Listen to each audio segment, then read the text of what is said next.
जिथे लोक बरे व्हायला येतात तिथेच काही लोकांचा शेवट होतो.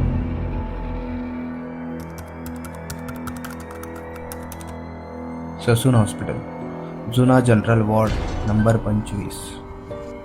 रात्रीची शिफ्ट. कॉरिडॉरमध्ये फक्त अर्धवट लाईट्स, कधी चालू तर कधी बंद. दूर कुठेतरी मॉनिटरचा आवाज येत होता. त्या वॉर्डमध्ये फक्त 2 पेशंट होते, एक झोपलेला आणि एक दुसरा बेड नंबर 6 वर होता.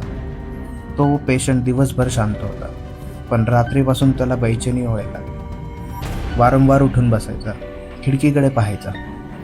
रात्री 2:50 ड्युटीवर असलेल्या नर्सने शेवटचं त्याला पाहिलं. तो खिडकीजवळ उभा होता. ती म्हणाली, झोपा उशीर झालाय. तो काहीच बोलला नाही, फक्त हळू आवाजात म्हणाला, इथे शांतता नाही. नर्सने दुर्लक्ष केलं. रात्री 3:06 अचानक वॉर्डमध्ये काहीतरी आवाज झाला, जणू बेड खूप हल्ल्यासारखा. नर्स आणि वॉर्ड बॉय लगेच आत धावत, पण आज जे दिसलं ते काही सेकंद समजायला वेळ लागला. बेड नंबर 6 रिकामा होता आणि खिडकीच्या ग्रिलला एक दोरी लटकलेली. त्याला खाली उतरवलं. डॉक्टर आले, पण तोपर्यंत खूप उशीर झाला होता.